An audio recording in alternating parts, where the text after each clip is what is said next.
Welcome everybody to our presentation for Diversity Dialogues, part of the Black History Month celebration with Edinburgh University, California University, and Clarion University. I'm happy to welcome everybody to our Black History Month presentation with Danielle and Roland Slade. Our presentation for Diversity Dialogues, part of the... Sorry about that. We have Danielle and Roland Slade and moderator Autumn Parker. The Slade's artwork, Texture Evolution, is on view at Edinburgh University's fabulous Bruce Gallery, which is located in Doucette Hall through February 4th. The Slade's own and operate So Fancy Hair Salon, which is located in Erie, Pennsylvania, just about a 15-20 minute drive from Edinburgh's campus. Danielle is a master stylist and educator. Roland is a full-time safety specialist, as well as an educator, cultural critic, and video collage artist. Autumn Parker is a full-time career advisor at Allegheny College, which is a 20-25 minute drive south of Edinburgh. She is known in Erie as an influential community activist, but she prefers the title of community protagonist. And I'm sure you'll find out why as she moderates our discussion with Danielle and Roland Slade. Stay tuned to watch Autumn in action as she moderates tonight's conversation. And then we will begin the conversation with Danielle and Roland going over their little presentation. And then Autumn will begin a conversation with the artists. So without further ado, I welcome Roland, and he's going to begin his presentation. Good afternoon, everyone. Give us a couple of seconds here to share our screen.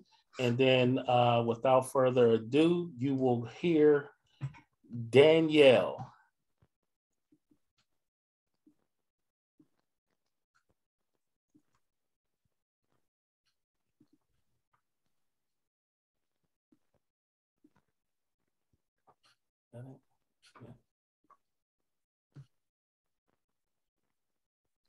Can we confirm you can see my screen?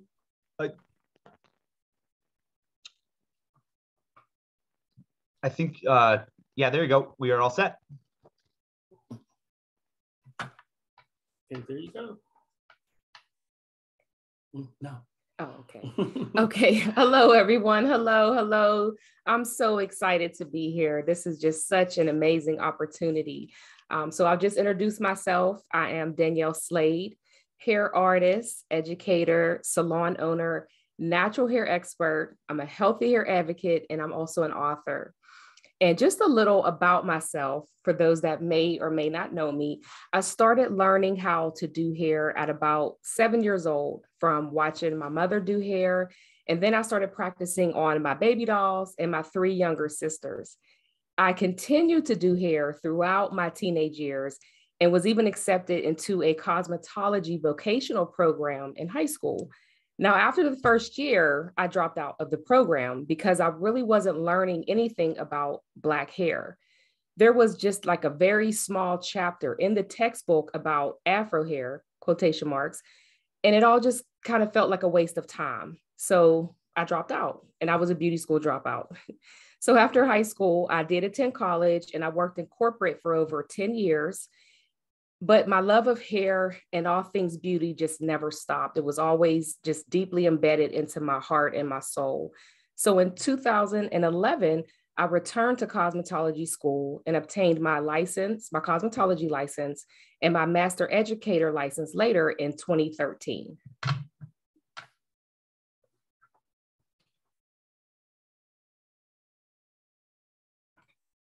Okay, there we go. All righty. What's a presentation without a little techie difficulties? Okay, perfect. So I relocated to, from Pittsburgh to Erie, Pennsylvania in August of 2012. And after a few years of being a hairstylist, I wanted to open up my own hair salon.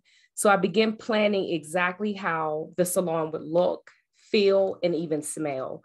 I shared my vision with Roland, and we later opened So Fancy Hair Salon in April of 2015. My mission was to provide a safe and relaxing environment for those with curly and textured hair to come and be pampered, receive education on healthy hair care and at-home maintenance. Oh, wrong one. There it is. Okay, perfect. During this, I'm sorry, the natural hair movement began in the late 2010s. And there was, oh, okay, perfect. The natural hair movement began in the late 2010s. And there was this explosion of women that wanted to stop using chemical straighteners and even relaxers. During this revolution, there was some pushback from corporate America as more women chose to wear their natural curly hair textures. It was deemed to be unprofessional or even unkept to wear your natural hair. I understood this plight of my clients because during my time in corporate America, my hair was also chemically straightened.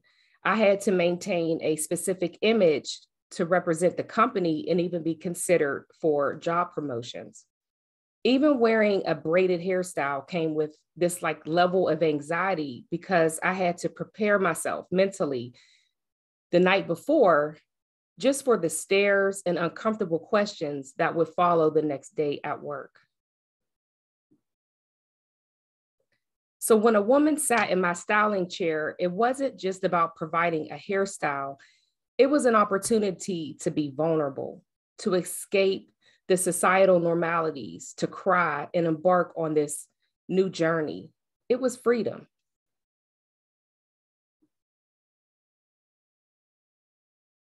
I truly enjoyed this process of coaching others about transitioning from a relaxer or chemically straightened hair, about hair loss, hair growth, and ultimately achieving healthy hair care. I offer chemical alternatives such as blowouts that temporarily straightens the hair without the commitment of the chemicals. This has helped so many women embrace their natural curl textures, finding styles that complement their personality and lifestyle.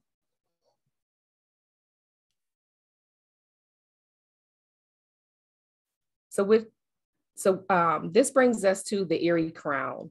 The Erie Crown Project would generate local pride of Black women and their families and would educate non-Black communities on the variety and beauty of Black hair. If this project is not pursued, the default focus on white hair as the standard of beauty will remain unchanged.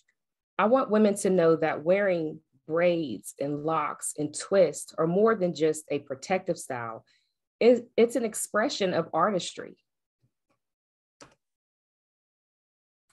And as you see, this texture evolution, our vision is that as we step towards bringing our Erie Crown project to the public, we created Texture Evolution for the Bruce Gallery Line Show on view through February 4th of 2022. Thank you.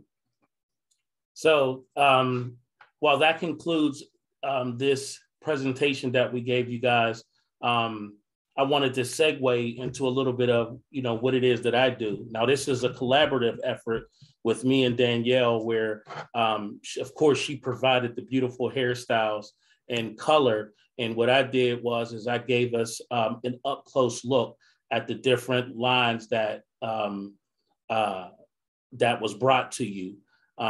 Now we can segue a little bit into my work, which is a little bit more controversial, I guess you would call it. So if there's any, we don't want to play that yet. So if there's any children, as you can see, now these are clips from movies. So it's not something that you probably haven't already seen, but the language is definitely aggressive. There are some curse words and some offensive words. So if this portion, it's only, it's 2 minutes and 32 seconds. If you wanted to mute your audio until it's finished, you can do so at this time. Did you see any white people in there waiting an hour and 32 minutes for a plate of spaghetti? Huh? And how many cups of coffee did we get? You don't drink coffee, and I didn't want any. I just leave it.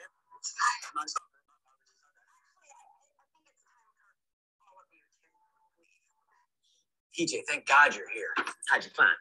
It's the only chicken and waffle place in all of home. This is the only dining hall that you can actually get yourself some chicken Egg waffles. I ain't did nothing wrong. You racial profiling me. As the owner, I reserve the right to dismiss you from the premises. I was harassed as a black man. So a black man's got to be at a chicken and waffles place. You too black to profile another black person. That's racist. Look at me and look at you. So if I think I see a gun, I don't hesitate. I shoot. Drugs or weapons on you? No. I was a black man. A dangerous black man. He fit the description of a carjacker we've been looking for. Man, that woman in there poured cup after cup to every single white person around us. But did she even ask you if you wanted any? You are black as fuck. All you people see is color. Please go. I don't have any problems with You didn't get any coffee that you didn't want and I didn't order. And that's evidence of racial discrimination. Did you notice that our waitress was black?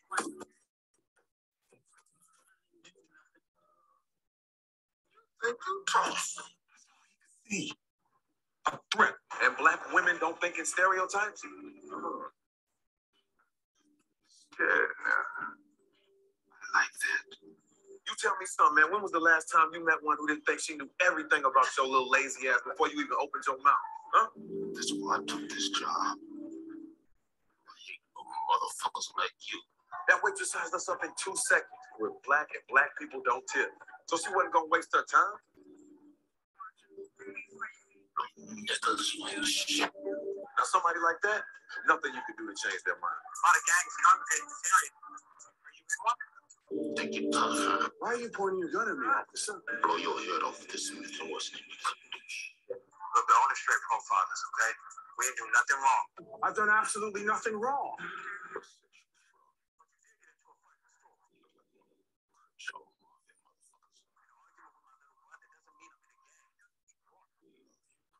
Rolling 60s, huh? Your kid We gonna watch your tone. was in the wrong part of town. One more time. Where's your ID? Gentlemen, have a nice evening.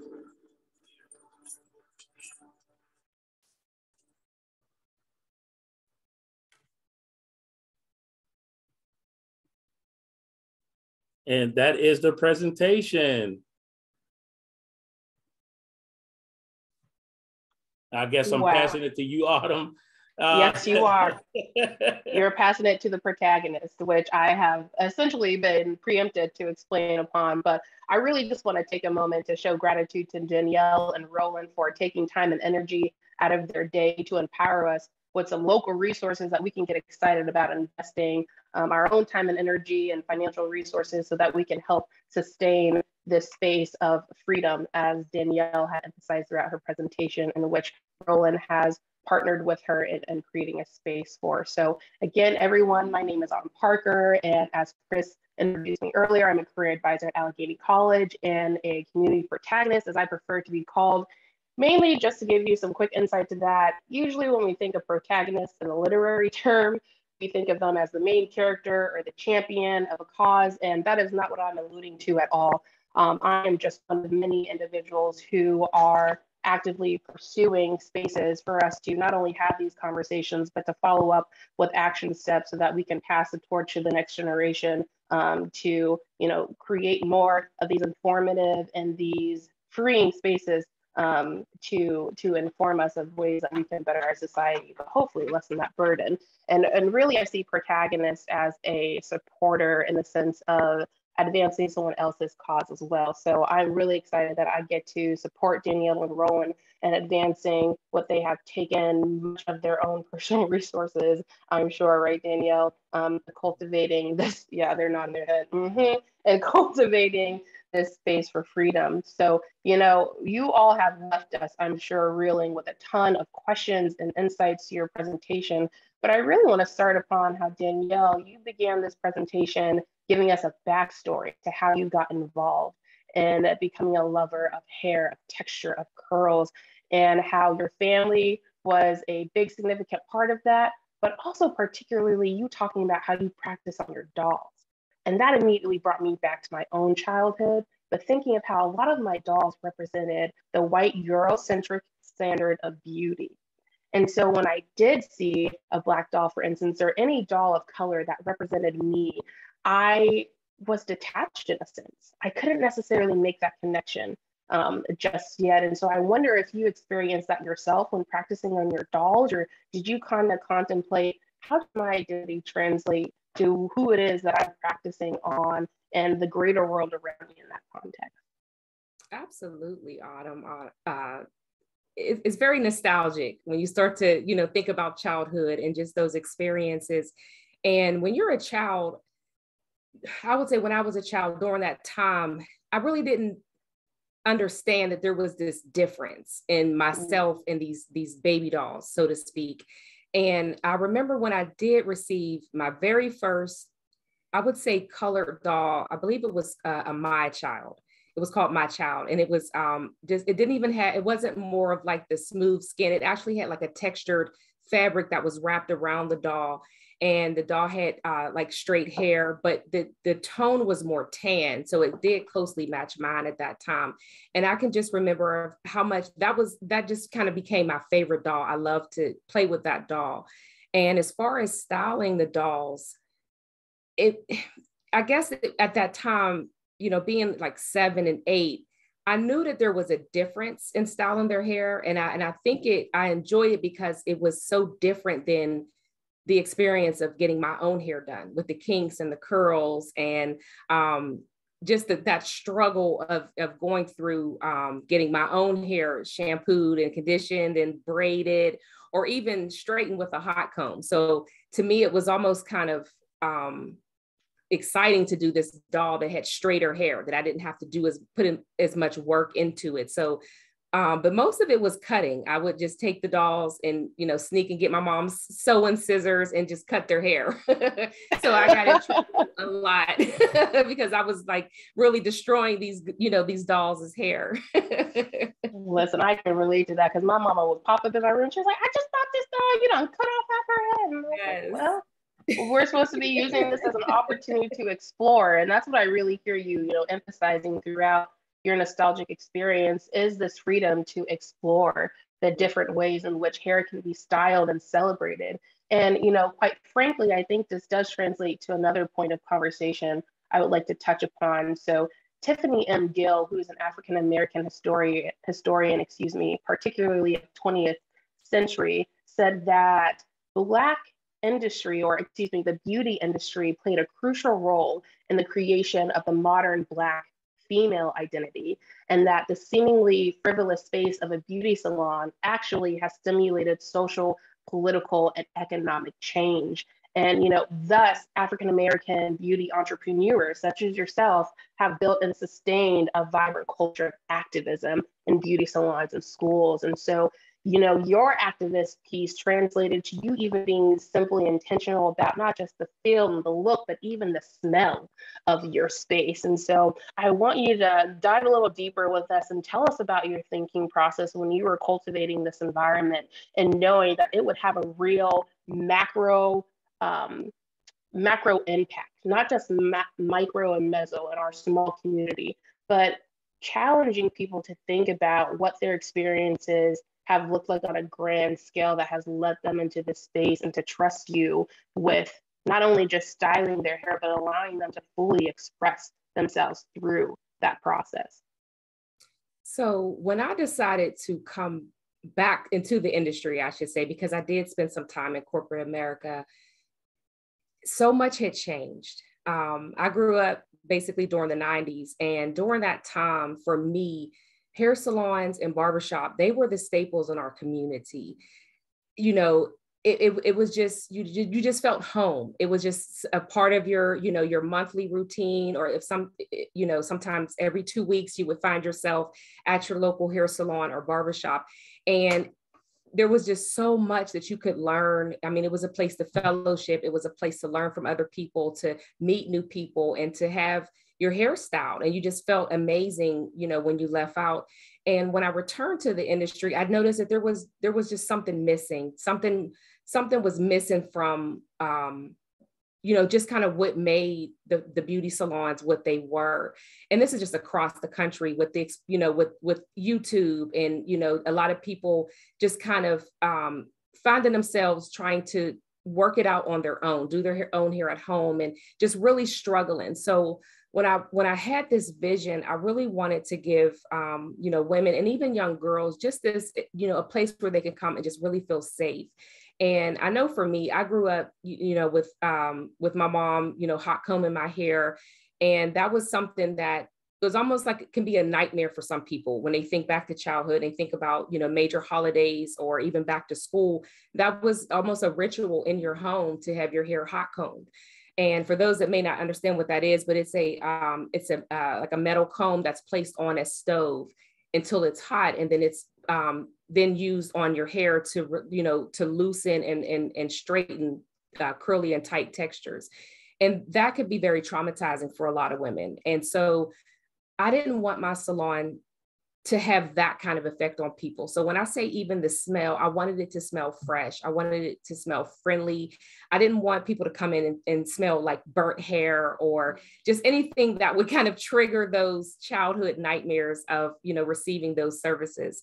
And what's awesome is that I actually had an opportunity to meet Miss Tiffany Gill, and I read her book. I believe it's Beauty Politics. Forgive me if I'm misspeaking, but it was a phenomenal opportunity because what she did for me was that she really opened up this view of the past, because it is, this stigma with Black hair stylists and hair salons that we just do hair. We just style hair, and there's not a whole lot that's involved, and we don't make a big impact on the community. And that is so untrue.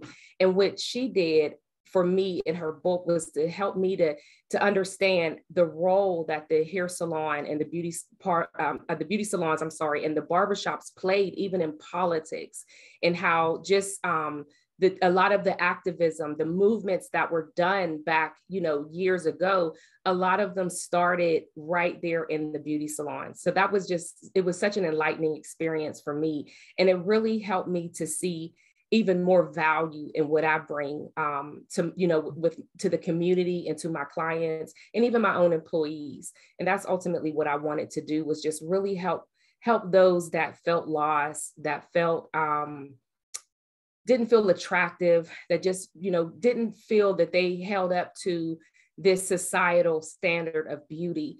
And I had to be honest during this time, because I also I received my first hair relaxer. Some people call them perms, but the technical term is relaxer. Is when you chemically alter curly hair, you straighten the hair with a chemical. I received my first one at 5. So that was just a part of my life. Curly hair, natural hair really wasn't embraced in my home. It really wasn't embraced in my community. My mom had a completely different texture of hair than I did, and she was overwhelmed. There wasn't a lot of education on how to handle our textures of hair, which I later found out when I went, through the high school Vo-Tech program. So I wanted to make it my mission to really get as much education as I could, whether it's hands-on, independent study, and even I would pay and travel for classes so that I could bring that experience here and help the moms that have multi-textured children, multicultural children that have hair that's completely different from theirs. I wanted to help even, older women who, have been in the workplace and they've received these promotions, they're in executive positions, and now they want to embrace their natural styles, but they had to learn how to first embrace it themselves and to become comfortable and confident with their own natural hair texture. And I just really wanted to be a part of that. And I first had to do that within myself. I had to be honest, because like I said, when I was in corporate, I was not as comfortable wearing natural styles. My hair was relaxed, it was straight. And it, that's how I felt comfortable. That's how I felt confident. And I felt accepted in my workplace. So I understood that plight of my clients. And so I wanted to really help them to not only break through those barriers, but to do it comfortably and confidently. Listen, we're going to dive deeper into that, because you are really hitting on what I think you're alluding to in the background of my poster that says, "Come as you are." And so when we're in this space, y'all, we don't do safe spaces. We do brave spaces in the sense of it takes courage to own your truth, as ugly as it may seem sometimes.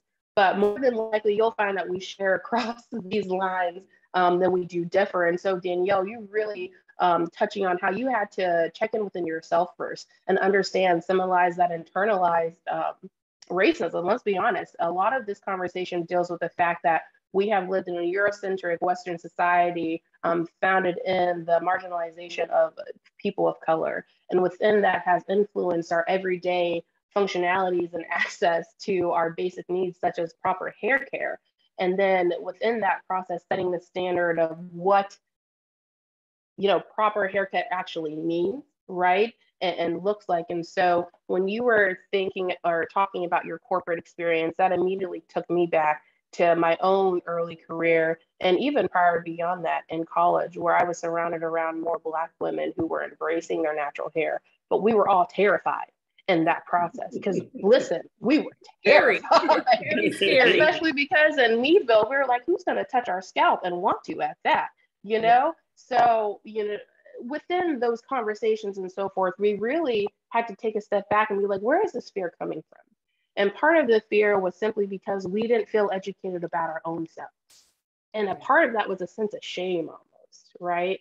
And in owning that though, we were like, okay, here's our truth. What can we do about it in this community? Who can we reach out to? How can we capitalize on our networks to help us feel more informed and to help us feel empowered about our being and to see ourselves as evolutionary beings at that, who are versatile and adaptable. And that's what I think of when I think of texture and coils and that kinkiness, in a sense of that it is just full of life and vitality, and you can do so many different things. And so when you are considering some of those engagements with your clients who share in that sense of fear or shame, what do you often hear them saying? What are some of that feedback? My hair is ugly. I feel ugly. I don't like the way I look with my natural hair.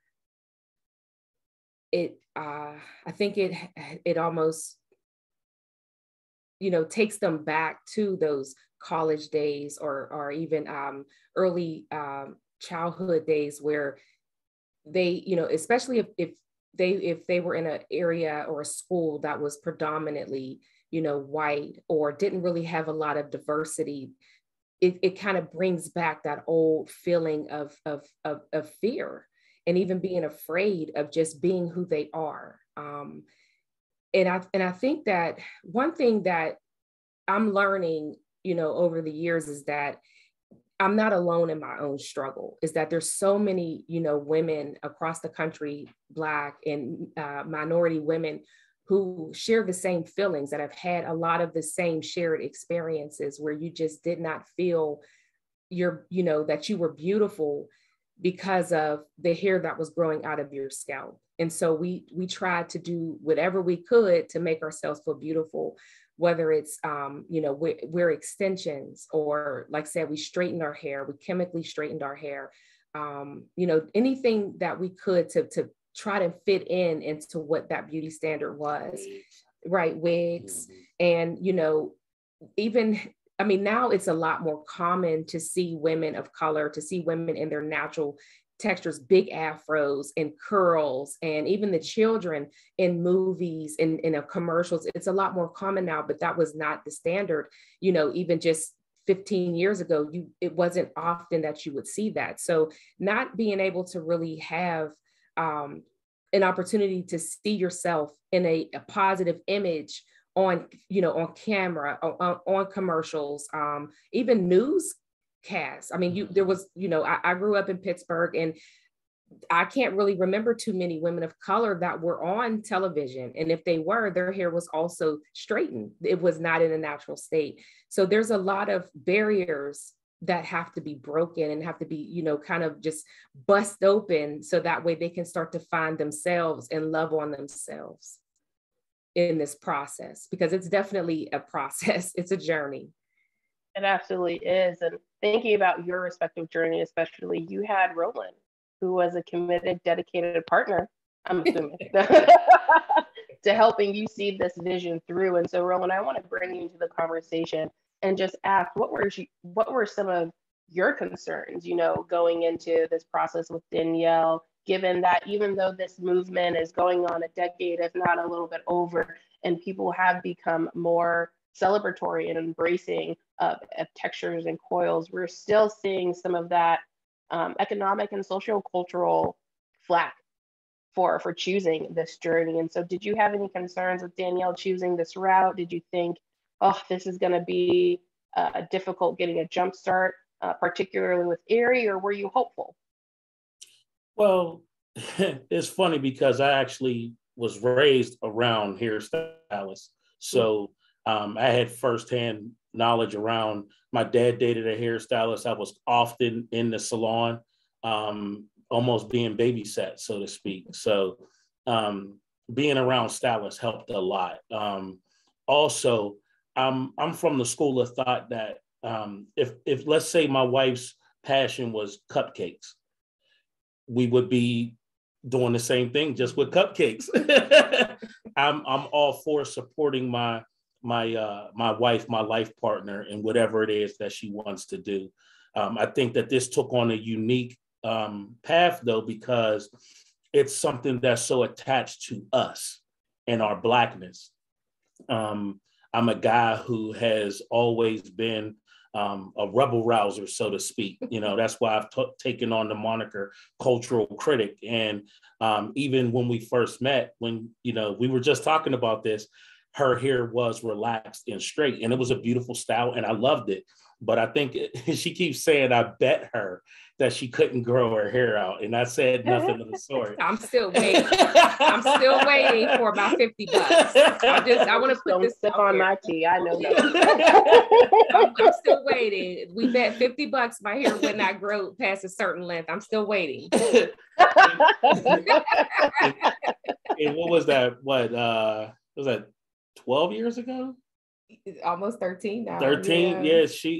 I think she went natural and grew this lion's mane all the way down her back. And I was astounded. So as she transitioned into helping, as we opened the salon, as you said, and transitioned into helping these beautiful ladies embrace their hair, I'm all for it. Even as I dated back in the day, not that I ever allowed myself to tell a woman what to do with her hair, I would often compliment, my date, say, oh, I really like your hair when it's like that. And it would normally be in its natural state. Even my wife's hair, she has coils, and I often say, you want to lock it up? So, and it's not like I'm trying to get back to Mother Africa or nothing. It's just that I say, embrace your personality, embrace your natural hair. So this journey, I was all for it. And one of the things that she always forgets to mention, and she touched on it earlier, was multicultural young ladies. And we've been talking about the women and the beauty and this and that, but let's not forget, we have a lot of children who come through our salon, a lot of preteens and teens who are, we wouldn't even have enough time to dive into the struggle that these little girls are having, because normally their mother is of Caucasian and then their father is Black. And a lot of time, as you say, babe, the daughters take after the fathers, but that rough texture. So she's battling, and the white women have no clue how to deal with this texture of hair, and they plop them down. In one of our love stories, so to speak, is a little girl named Becca, and she was what? I think 2 years old when she came to us, and now she's 6. I think she's in 2nd grade. Yeah, now. 2nd grade. Yeah. So we embrace those stories, and we love to help young ladies even more understand their identity. So if you ask me, I'm somewhat cut from a different cloth. I love the fact that she's doing this work. As you can see, it's Danielle and Roland. I'm sitting to her right hand.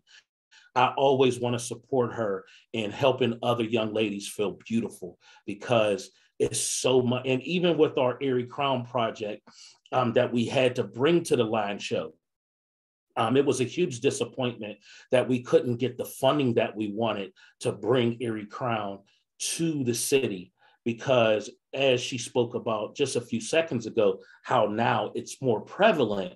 As you can see, as narratives in media shape our ideas of what we are. Right. You young girls struggled coming up because you didn't have the doll that you needed to make yourself feel better. I have a granddaughter who, you know, almost looks like me. She's a product of my son and a Black woman, and she's the cutest little dark-skinned Black girl with beautiful. Yes, with texture hair. And I made sure that I purchased baby dolls and sent them, you know, to her city so she can have those in hand. Yeah, color. Oh yeah, and she's an artist as well. She draws.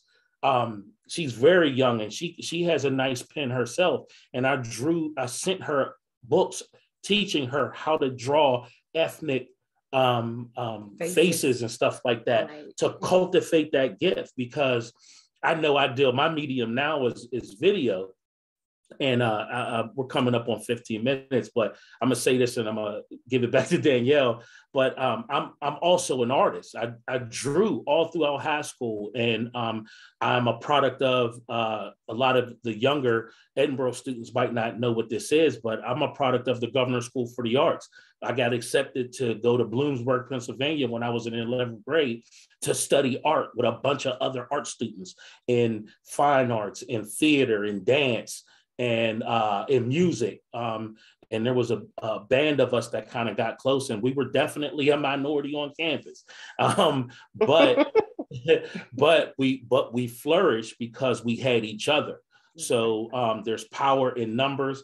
And when you see something or see someone that looks like you, it empowers you to stand in your truth, as you spoke of. It's hard to stand in your truth when you're not seeing images that positive images that reflect who you are.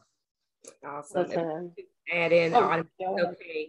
I just, you know, when Roland mentioned our little Becca, I just get really excited, because not that every client that comes through our doors is not like a VIP, but Becca is such a special case, because when her mom found me, she was so small, and I normally don't take children that young. She was like 2 years old, but the mom had such a hard, and the mom is Caucasian, and she had such a hard time finding a stylist that would take the time to really work with you know, her daughter.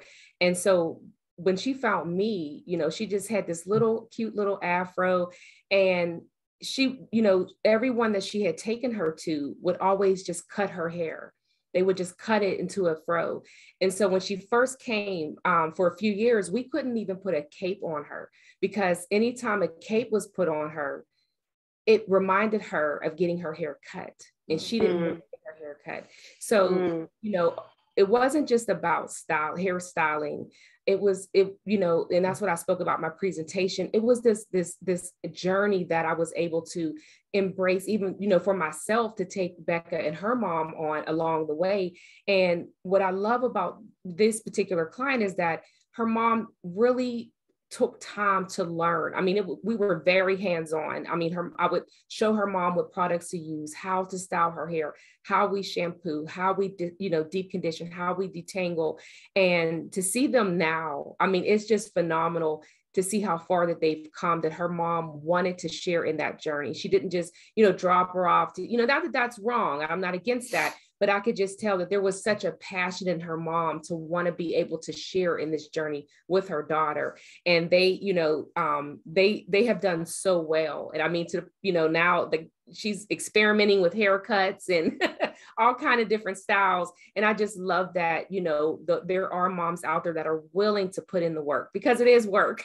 She moved away too. Yeah, they moved. They were overseas for a few years, and they were staying in contact, as Roland mentioned, but at that time, her mom was so comfortable, and she felt so much more confident about taking on the role of being her daughter's stylist. So that was, I love when he brings that up, because sometimes I forget. I have so many people I talk to, but that's just, an opportunity I wanted to share, to show that it's not just about hairstyling or just the artistry behind it, but it is an opportunity to just really make an impact in a young girl's life, or any woman's life. So I just wanted to share that.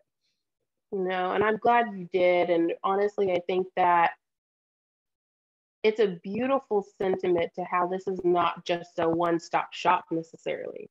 This is it's not. It's an invitation to have people see this as a communal space. Yes. To not see it as what I would argue a simple step at representation, but sustaining that as an evolutionary journey to continue building upon one sense of self and value. And when I hear you talk about that little girl, Becca, I can see the smile, the light in both of y'all's faces, and the joy you have to see her blossom and to embrace all that she can become, not just in the moment, but thinking of her future self. Right? Children are observational. They're not stupid. They watch everything, good and bad. Good and bad. Emphasis on the bad. She could have been damaged for the rest of her life. We could be dealing with a 25-year-old young lady traumatized from 2 years old, not being able to go. I mean, we deal with women in their 60s who they haven't been to a salon in 20 years and come to us. We've had to make special provision. Can't have nobody in the salon when this woman takes her wig off because she's that embarrassed. There was a woman who, just to add that in there, there's a woman who was getting married. This was a few years ago, I would say pre-COVID, and she wanted to come in for an appointment. She was trying to communicate through a regular client that I had, and she was getting married, and her husband was Caucasian, and I think they dated for 3 to 4 years, and he had never seen her real hair. He only seen her with a wig on. And so when, we were talking, because we spoke a few times, and, I kept telling her, just come, let's just at least try something. But she was so afraid. And he was even, willing to, just see her. He wanted to see her in her real natural self. I think he was just tired of the wigs, to be honest. He wanted to see what he was marrying, but she was just so afraid of removing that mask. Almost, it's almost like a mask that you wear.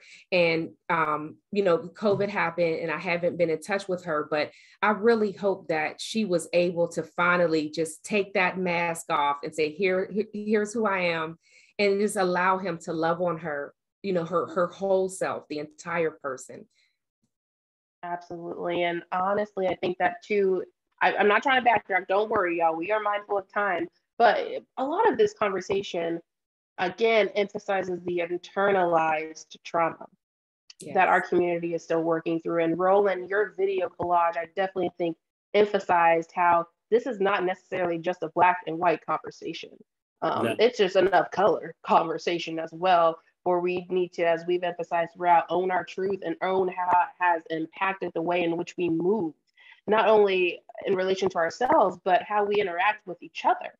Yes. And how we trust each other to either uplift us or how we expect each other to tear us down. And so, Roland, I've seen that video a ton of times, and it still triggers me. I catch a whole attitude. I want to be flipping tables, call Jesus. I don't know. But, but, that video collage, what are some of the points that you want to emphasize, either in relation to this conversation or just in general, about how the Black lived experience is still being digested and processed within our own community? It's a 2-level fight, and I'm gonna definitely bring it to the hair, because here's the hit, right? What you've seen in the video collage was racial profiling. It didn't say white people racial profiling. It didn't say Asian people racial profiling. It just said racial profiling, right? So as a Black person, we get racially profiled, of course, by the white lackey power structure, right? People in authority and whatnot, right? But we get profiled by our own people. Mm-hmm. And I think that is almost like, and I'm gonna say a phrase that may sting a little bit, that may have been overused, but white supremacy, right? We have us who work more for white supremacy than the system, right? We police ourselves. Absolutely. So coming full circle, and I'm gonna steal your thought from our practice run on Monday, is when you wear a protective style, you know what I mean? Or you want to put your straight backs in, right? It's wintertime. You don't want to put a lot of stress on your hair, and you just put it in 2 color purple plaits, right? And you go outside, and who's the first person that's going to judge you? Mm-hmm. Old Black woman. Girl, what you doing out? in them plats. You know what I mean? So it's like we almost do more damage against our own than the system actually does. So coming full circle, it's good that these images are getting out there. They're starting to embrace even a platform such as Edinburgh is not afraid to show my piece. As you can see, that piece was in the Let's Pretend show. And, you know, it allows us to face these demons on both sides, on both sides, because like I said, we do a lot of this stuff to ourselves. It doesn't absolve the system from doing it to us, but man, can we heal ourselves? Can we stop doing it to ourselves? Can women stop judging other women for how they wear their hair? Even if they do want to rock the wig. Well, that's a whole nother conversation. Men can be very judgmental. Yeah, we got 8 minutes. Yeah, we got because when y'all were talking about, because what's funny is when y'all were talking about you guys being younger and y'all were talking about being in maybe a more predominantly white school, my heart actually sank because I said, wow, I wish we had time to even peel back how Black boys tease Black. I even was semi a part of that as a young person, 8 years old. And I had a good friend named Nicole. She wore a wig at like 8 years old because she had a short hair like mine and it wouldn't grow or the mom couldn't take care of it. I'm not sure, but there was some older kids who came into our neighborhood and picked on her. They pushed her down, they took her wig, they threw it. And actually what's scary is they actually threw her and hit her in the face with a rock. And it actually, even as we got older, she still has that mark to this day on her bridge of her nose from when they broke her nose. And I never shared that with you, babe, but it pains me because, like I said, as a younger boy, I wasn't involved in the violence, but I was involved in the teasing. I was standing there. I wasn't old enough or had the braveness to stand on that. And like I said, this was my friend. This was my neighbor, her and her brother. And so, like I said, I've been a part of bullying from Black boys of Black girls. And that's why I embrace my granddaughter so much for that reason, because I don't want her to grow up in a world that she can't be who she is. Absolutely. I'm going to take a break. Go ahead. Absolutely. Wow. That was the first time I even heard that story. So that's powerful. It is powerful and it is heavy. And I think, Roland, you too are really emphasizing perhaps, and correct me if I'm wrong, but it's not just the physical violence. Being a bystander to these situations is in and of itself a form of violence, in my opinion, you know. And so I think that's really a point that we should wrap up on, is that Black History Month is not necessarily a moment of celebration, but a movement of exploration and exploring and digesting our lived experiences as a people, as a community, and how it has again shaped our understanding of not just ourselves, but folks who look like us. And so I want to thank both of you for starting off this month with this charge. And it's a challenging one, but it's a vital one that empowers us to be the owners of our experiences and to not give that to somebody else to dictate the capacity of who we can be. And I think of little Becca, who's a testament to that. And so thank you, Danielle. Thank you, Roland, for sharing your truth. Thank you for the investment of your whole selves in this work, because I know that is an emotional and it is a mental journey. It is a physical, because Danielle, you be on your feet. I know you're on your feet. Listen, my thing about my hairstyle, I'm like, girl, you ain't tired. Your wrist ain't gonna fall off. I can't do this. So just thank you for all that you are and all that you will be continuing to do, not just for the Erie community, but for the greater community at hand, because these people that you are serving, they leave this space, right? And they leave with these stories and experiences, and you are influencing that so positively and beautifully. And Roland, I'm so grateful that you get to capture it as well and showcase it. And so with that, I encourage everyone to visit the line show before it closes. You can see the Slade's work in person, y'all, with a mask, at Edinburgh's Bruce Gallery through February 4th of this year. And it is located again in the ground floor of Duchette Hall. It is open on Mondays through Fridays, 3 p.m. to 6 p.m., excuse me, by appointment with the gallery director, the Lisa Austin. She's absolutely phenomenal. You can contact her at L.Austin at edinburgh.edu. Again, that is L.Austin at edinburgh.edu. And again, I just thank you all for being present with us and investing your own evening activity to empowering yourself with more resources and information of how you can support these efforts. So I will toss it back over to Chris to wrap up, or maybe I'm the one wrapping up. Thank you so much for moderating that. Yeah, we just want to remind people that you can check out the show in the Bruce Gallery. Thank you to Lisa Austin for organizing this, and thank you to Danielle and Roland for your part in this. A very, very great conversation. For all of our programming for Black History Month, you can visit our website, edinburgh.edu. We have a full list of events. So I want to thank you one more time to our presenters. And for those of you that either want to watch this again or you started halfway through, this video will be on our YouTube permanently. So it's if you're watching on YouTube, you know how to get there, but it's also youtube.com/EdinburghU. So thank you once again, and everyone have a good night. Thank you.